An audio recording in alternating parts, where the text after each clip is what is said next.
Good afternoon, ladies and gentlemen. Guile here, and welcome back to the Forged Delights Forever promotional series. It's a Pro Joe this afternoon. That's right, an eclectic mix of Joes and Pros, but as it happens, straight down the middle, so you can be sure of some wonderful, stylish plays and some utter buffoonery all mixed into one gorgeous, homogeneous Pavlova. Okay, so there was some clickbait on the thumbnail of the last video. Let's just address that. I'm not sure I'm going to make that a habit. I might, but I might not.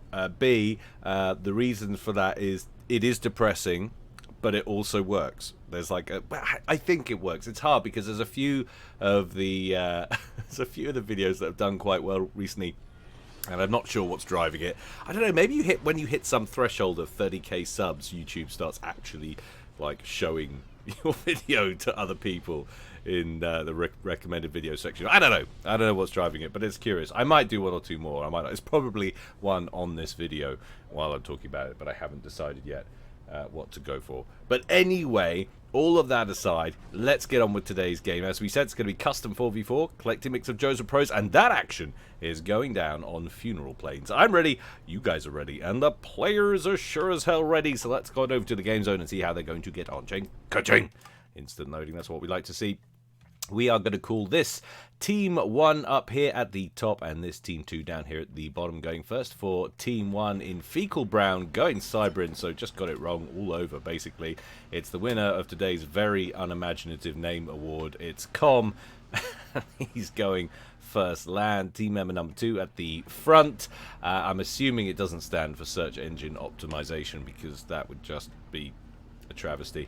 But it's SEO, and he's going Aeon in Elephantine Grey, opening first land. Team member number 3 to his right, we've got Piku, another Cybrin today, this time sporting the season's very fashionable burgundy red, and going first land. And last but not least, over here on the right in baby blue, another Cybrin. So it's Cybrin all over the shop pretty much for Team 1. It's Jackhammer 2K, and he went first land as well. So 3 Cybrin and an Aeon there for Team 1. Let's check out Team 2 while they get established. Going first on the left, it's a Dragel. No idea if that's how you're pronouncing that, but that's what I'm going with. So Sumi in baby pink, going Seraphim, opening first land. Team member number 2 over here, it's UEF. Brave and sensible man on his way to the center in Ferrari red, going first land, and it is so I'm not sure what he's going for here. It could be for Eve Yoon, it could be spelt Forever Young wrong, it could be for everyone wrong, I don't know, whatever, but it's for Eve Yoon is what we're going to be addressing him today. Going UF, as you said, Ferrari red first land. Team member number 3 also on his way out of that starting location now. It's Slado, and he is going Seraphim in electric blue, going first land. And last but not least, also on his way out, the first and only Cybrin there for Team 2. It's Map Top in that lurid green, and or sort of Aeon lurid green, and he's going Cybrin, as we said, opening first land. So there we have it. It is a one, or I know it's almost a one of every race. No, we've got 2 Seraphim, no Aeon there for Team 2. So what are we talking about in terms of Pros and Joes? So both of the teams have a 1900 and a 1500 Pro in their ranks, and the only difference actually at all between the two teams in global ranking is Jackhammer is 100 points higher than Maptok, 1400 versus 1300, and then you've got 2 1200s on each team, Com there and a Dragel. So it's a game quality of 93%, what we consider to be a pretty darn balanced game, as these guys kick off and move out of their bases for Evian, going towards the center. Lots of mass to be hoovered up there, and I found out what it was thanks to my wonderful subscribers. I couldn't understand why I couldn't remember what the key was, but it's Control and Shift to show you the mass reclaim values of all of the stuff. Although it's not all of them there, because look at all these rocks, they're not labeled. Or do they fall into these ones here? Are they just too little to register? I don't know, but that shows you some of the mass anyway. But what's interesting, the only reason I was wondering is because I wanted to know how much the civilian structures or the the other structures would be worth, and of course it doesn't tell you. So it was all for nothing anyway. You Probably check out on the unit database what all those structures are worth, but I haven't got time to go into it now as the units are stumbling their way across the map towards the center. So as we said, for Evian, getting to the middle first, but not interestingly enough going for the big rocks. If I were him, I would be scooping those big boulders there. There goes one, another one there, and there's two more on this side that would rightfully, you would imagine, belong to the opposing team. You should get on over there and start a scooping, but alas, doesn't look like that's going to happen right now. Where is Team 1 on that side of things? Piku leaving his base section now on his Todd, working up towards the middle, but he's got a while before he gets there. For Evian, plenty of time to get those big rocks. A few kills for Piku. Slado losing those. Incidentally, big showing from Dead or Alive clan today from Team 2. 3 members of their massive 31 member strong clan. Did have a quick check of that because the fabulous FAF tools available to us in this wonderful community. Found out how many are in that. FOE clan is, I can't remember actually what that stands for. It's similar to his name, but yeah, that's only got 3 members in it. So that is the odd one out for Team 2. So almost a all Dead or Alive clan showing, but not quite. Mantis tearing into some of these Seraphim units there belonging to Slado. And there you can see, looks like Piku's made his way to the center and is actually getting his hands on the big rocks. So lots of that mass was left ready for scooping. Team-wise, Team 1 not that far behind Team 2. In fact, they've just caught up. So missed opportunity there, I'd say, on the reclaim front for Team 1. Always good to remember, even if your mass storage and whatnot is full, your teammates might not be, so let that mass overflow. Better to give it to your teammates or even risk wasting it than allow your opponents to get hold of any. That's what I always say. Jackhammer turns up to try and stem this pressure coming up the center from Slado. Gets some assistance from that pile of Mantis we saw a moment ago from Piku, and they are going to tear through that Seraphim T1 platoon like a hot knife through butter. No ground game there for Team 2. Piku moves towards the center, fires a couple of shots into that single T1 mechs. Still lots of mass to be had. T1 bomber out there from a Dragel, harassing that pile of Mantis up front for Piku. Doesn't get a bomb off on its second pass. Is he going to go for another one? Tightly packed.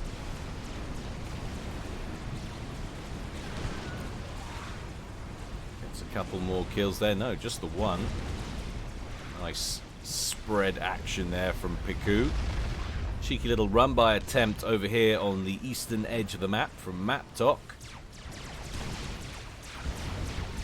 Jackhammer shadowing those. A couple of his own units towards the middle. And some T1 bombers will deal with that. No base pressure coming forth from that engagement. One lonesome engineer at the edge of the map by Com, heading up towards that top left corner there. Apologies if you can hear my dog barking. It's in a bit of a bad way at the moment. Emotionally speaking.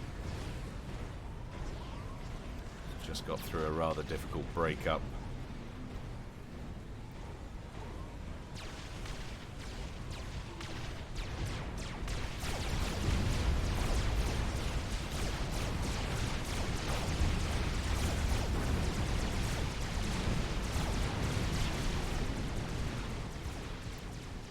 Take a look at how things are developing. That's Team 1 just pushing past the midpoint on the map now, getting a little bit of extra territory. And three comms now butting up against each other. SEO versus Slado and Vaevian.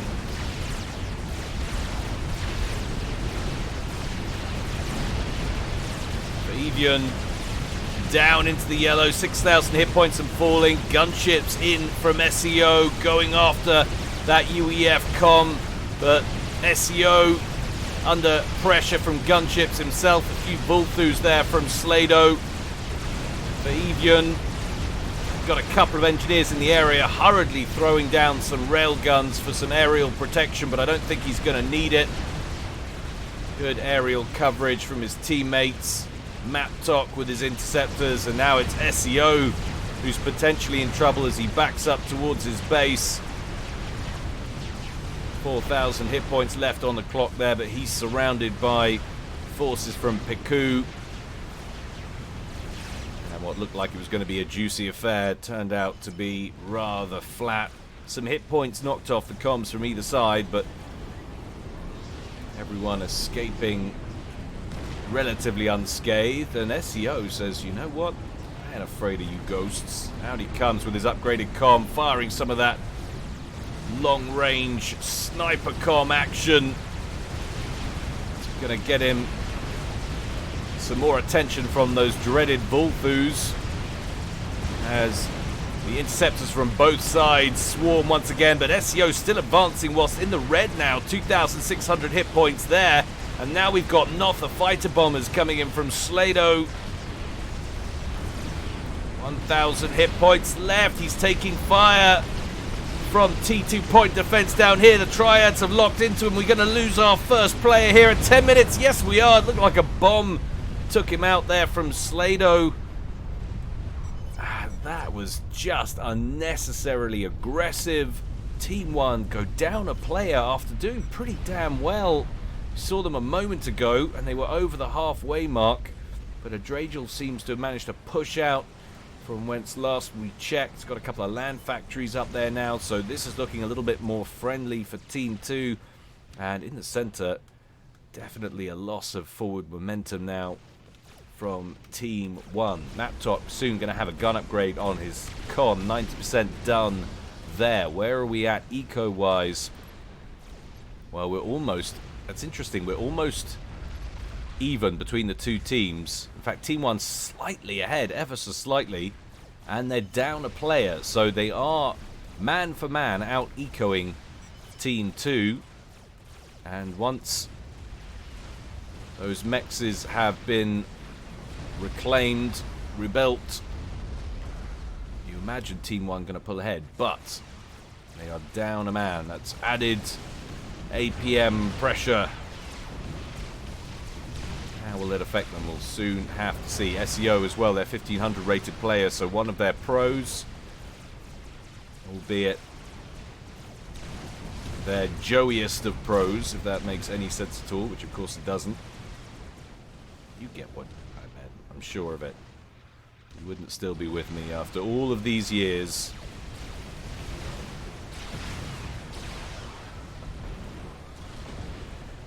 Jackhammer advancing with comm, taking some hoplite fire there on the way out.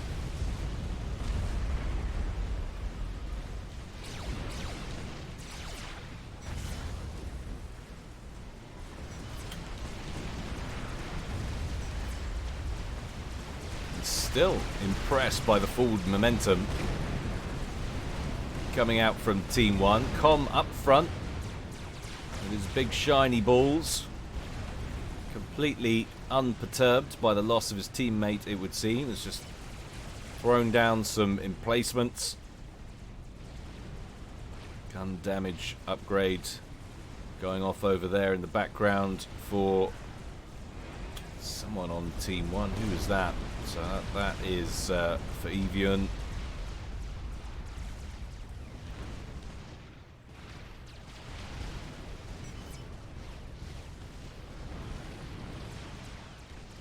It's of Corsairs building, apparently Slado says. Concerned about what he's scouting, I'm guessing, from someone on this side. Well, maybe not. Yeah, we go. Yeah, Corsairs being spat out there in the corner by Jackhammer, who incidentally, at the beginning, I don't know how much they've been chatting, quite a bit it would seem.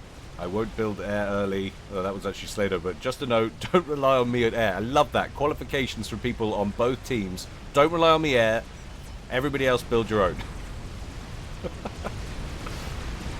It's a matter of self-preservation, so you don't get slammed for not covering everybody else. You just make sure everyone's aware the buck doesn't stop with you. I completely relate. Ah, vulnerable gap in the defenses of Team 2 here. T2 mass pump about to go down to some spam from Com. Hello, what have we got here? Massive Notha fighter bomber struck from a Dragel and takes out Jackhammer. Team 1 lose a second man.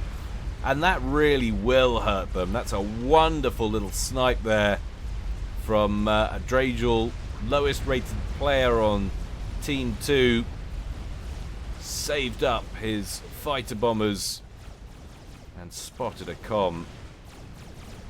Looking a little too vulnerable. Definitely a good target. Paku under shield coverage over here would have certainly survived a pass, and he's got some flat coverage with him as well. Could have potentially gone for Com if he got the right angle on him.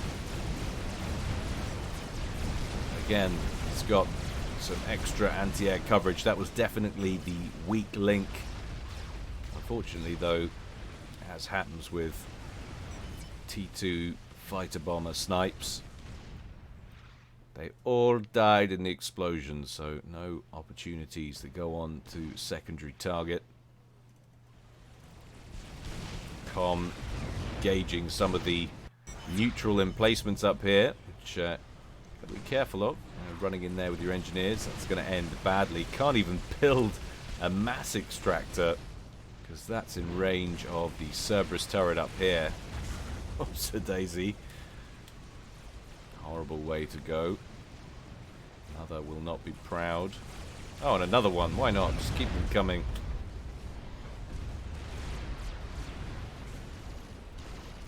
Cheeky little Zooey drop. Right up the wazoo from Slado, and before you say anything, yes, that is the technical name for it. And that's looking to be quite a solid one at that. Lovely bit of play from Slado. Massive assault on their resourcing options. Oh no, T2 P-Gens, more T2 Mexes. Couple more of those and down that will go. Ouch. Look at the main base there for Piku. And that really does hurt them. Down to 146 now versus 223. And it's not over yet. This is one of the world's most successful light artillery drops. And another one. That is a thing of beauty right there. If there's a silver lining for Team 1, they've already got a lot of T2 on the field. They're pretty solid around here, these fire bases.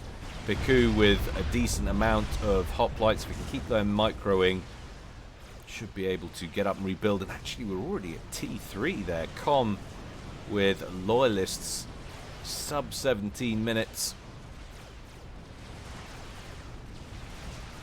How many loyalists at his disposal?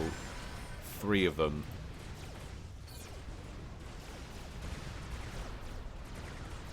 Yowzers. So it's now a 4v2. Almost a 2-to-1 mass advantage in favor of Team 2. And now they just need to work out how to break the middle. Some kind of standoff tactics, perhaps. We do have the emergence of a flapjack down here. Both of these guys getting upgrades on their commanders, so they're routed to the spot for the time being.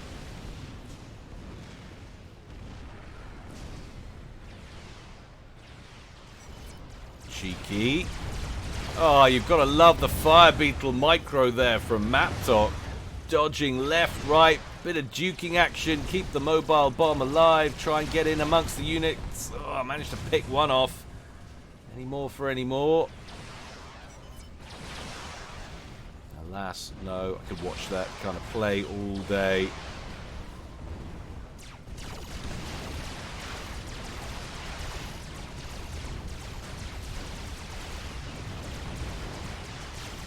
And you see, happy to trade as well in these instances. Because they've got to know they're ahead after that little bit of magic right there, that drop. And now we're seeing Loyalists out and about for Map Talk as well as another Fire Beetle tries to make it in amongst them but doesn't manage it. Not a case of zigging when he should have zagged. He should have just done anything instead of strolling in the front door.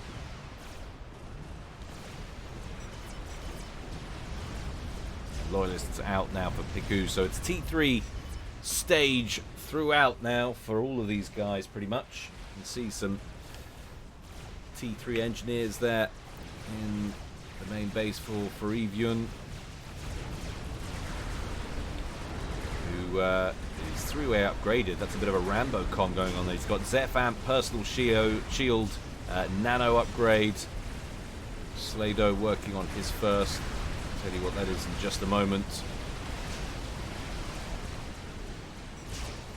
And Zapper covering that Cerberus there, but hello, what's going on here? That top left set of land factories under heavy assault now from assaulted T3 and T1 from Com.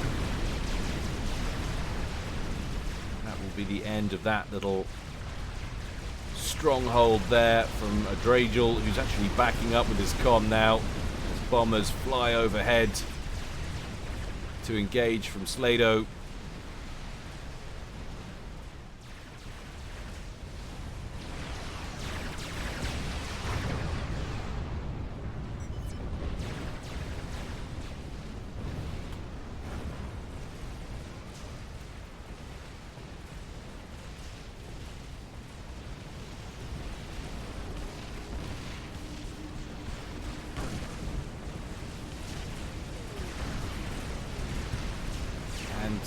Despite their advantage that they've had over the last 10 minutes, which incidentally has almost gone now, 277 versus 254, Piku is flying on his 2 base. Essentially he's on 3 bases now, so he's picked up the majority of the mexes that were under Jackhammer's control. He's on 176. Now, it's always dangerous when you get a top-rated player in the game and on a team with multiple ecos, because they can, we've said many times before, store all of that eco up and direct it, prioritize it best, much better than 3 individual players could do if they were working together, especially if it's split between Joes or at least people with lower rankings. Cheeky little cliff edge base there. You see engineers working on another Cerberus turret, trying to keep those loyalists down there at bay. But he's got another problem. It's these group of loyalists up here.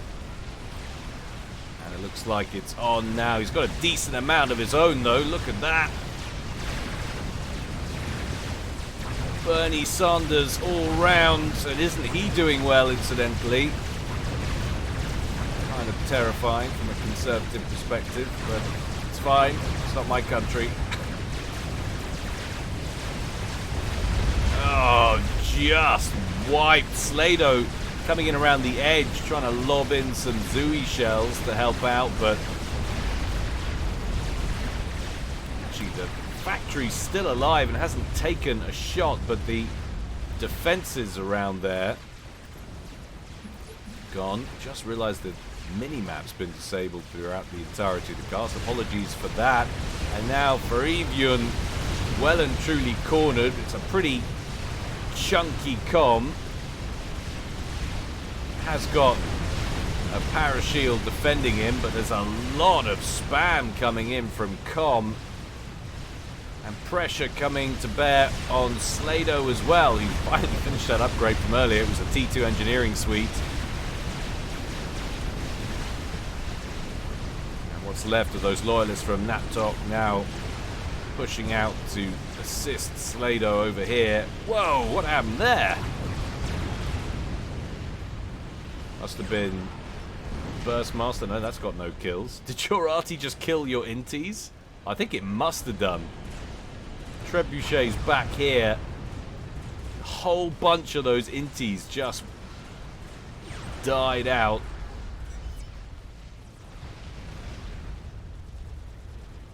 That must have been a bit of friendly fire there. They're clearly American.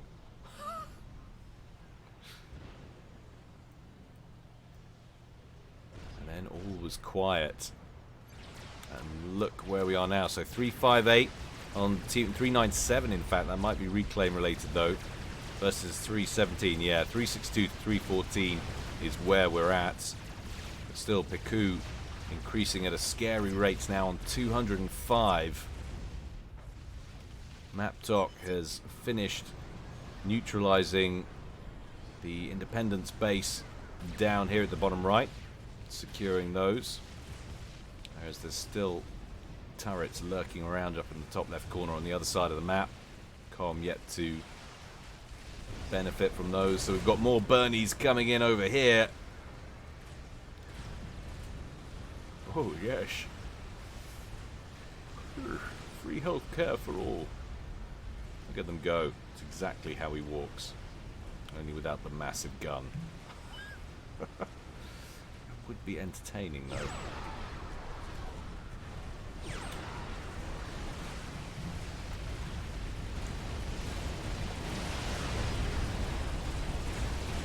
Percival's.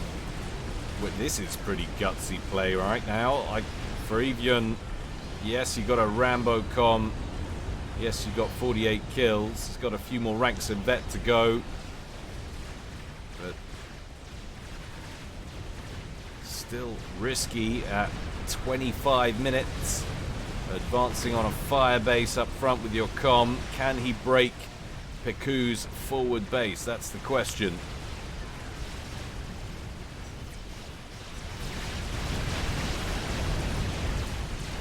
Certainly going to have a crack at it. In he goes now. Overcharging away. Cerberus turrets engage him. Loyalists come out to play.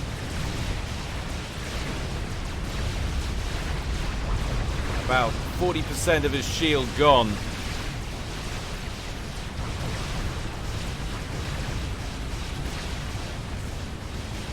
Those Percivals are going to be a godsend.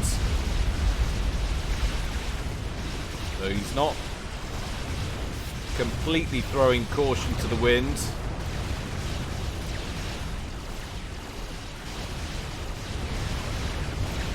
Attempt at the right-hand corner of the map to get a run-by going on there from Maptok, but if you look on the mini-map, you can see some gunships. There's some renegades engaging them.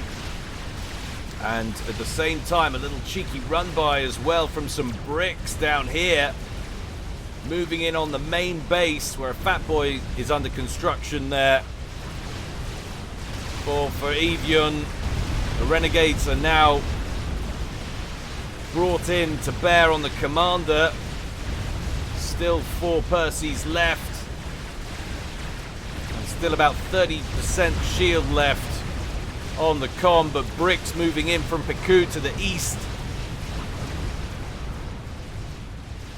It's interceptors versus ASF, so Piku in command, solid command of the skies above that com. And he should withdraw if he's got any sense. In comes the flak to assist from Maptok. The ASFs do not want to hang out there. That's a terrible place to park your planes, Piku. Shame on you. Away he runs.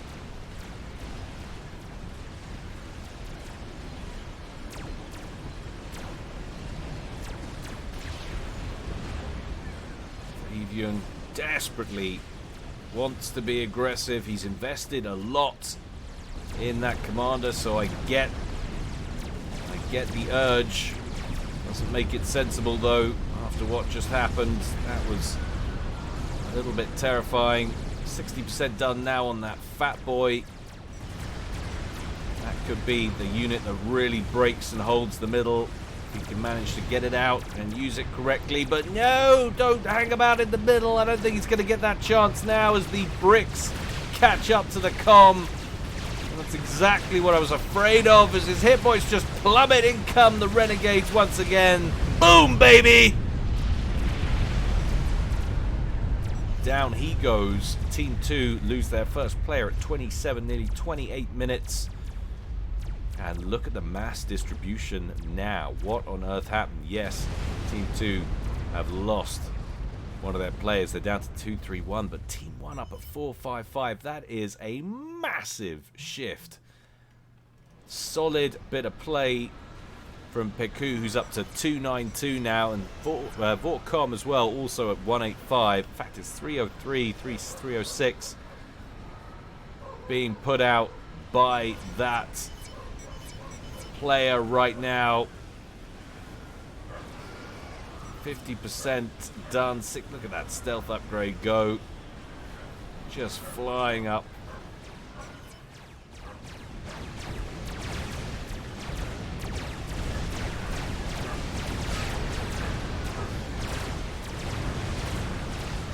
Attempting to enact some retribution on those bricks that just scored the kill on their teammates. But any kind of aerial pressure now with those ASFs it's going to run into trouble. It's definite air dominance in the hands of Team 1 right now. They're trying to remedy it. You're starting to see some T3 units buzzing around from Slado and Adragel. Now, what, if anything, could they do with this Ethota marching its way towards the center?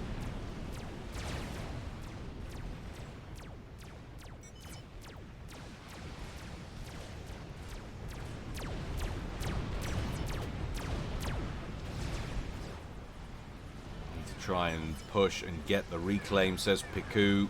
Wants to grab control of the middle.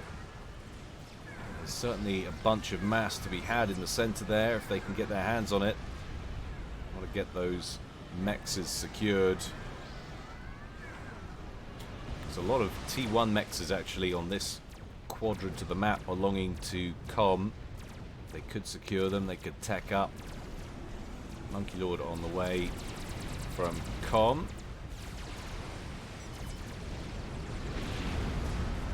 About to nuke all his own units. Does that even happen with that weapon? No, it doesn't.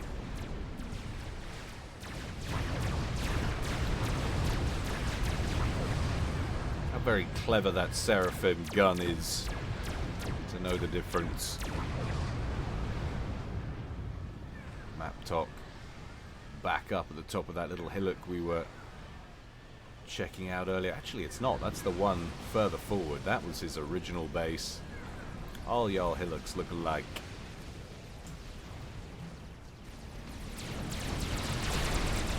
Couple of T3 whalers going to town on the Ethota. They're cleaned up pretty quickly by Adragel's ASFs, which in turn are going to find heavy opposition from Peku.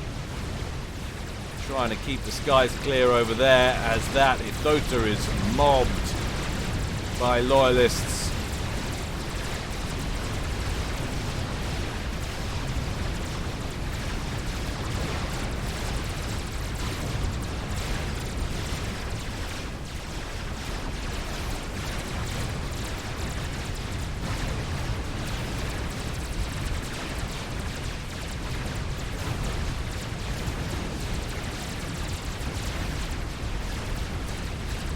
That's actually going to go down, having made very little impact on the game, really. That is a bit of a shame. It was too isolated. There's just not a lot going on here for Team 2. They really need to pull something out and pull something out fast. Otherwise, This is going to be a bit of a humiliating defeat. Look at the mass totals now. Team 1, 487 versus 315. And a Monkey Lord over in the east now stomping its way through Maptok's forward perimeter. T3 upgrade on the way for Slado. That's 33% done.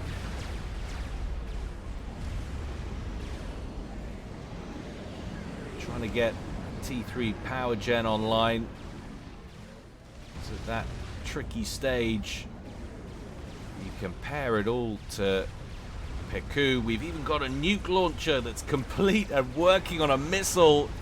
We've got a megalith under construction.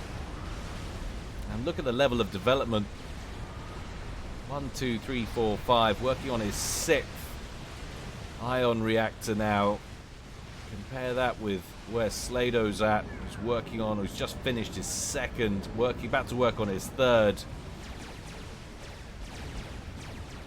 Just completely different stages. Slado still power locked, is he?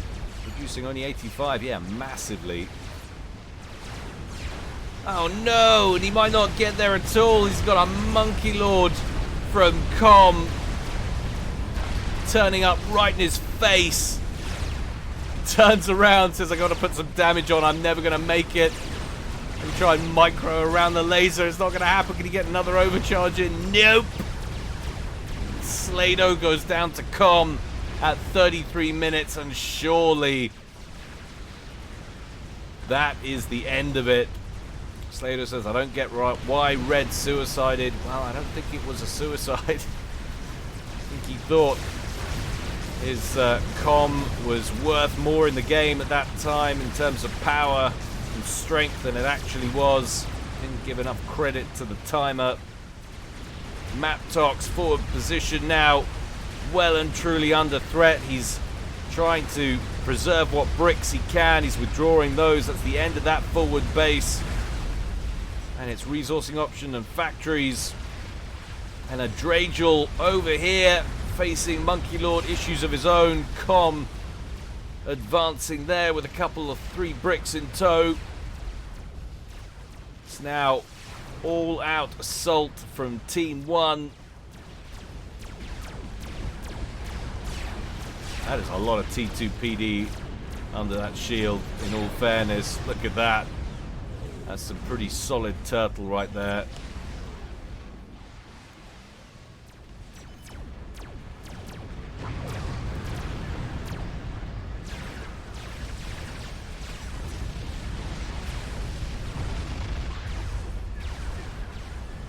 Yeah, they're discussing it now in chat. Easy mistake to make. Overestimated the shields, said Slado. Really all it was. And there's the nuke. Where's it going? It's going after a Dragel, and I'm guessing where they're at, they are going to be well and truly not prepared for a nuclear attack. Doesn't look like I can see SMD anywhere. An experimental bomber coming up to 1/50th of the way done. That's not going to get completed, nor may anything else. Maybe a Dragel might be about to die in nuclear fire. There he goes. Woo! Mama.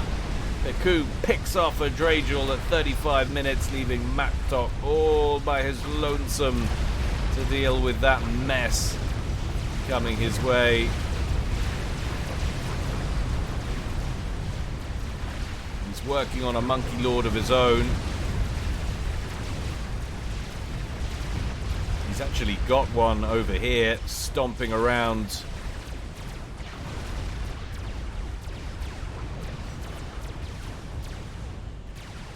Now a question of how long can you last. It's taking fire from those long-range cannons. Just how much range they've got on there.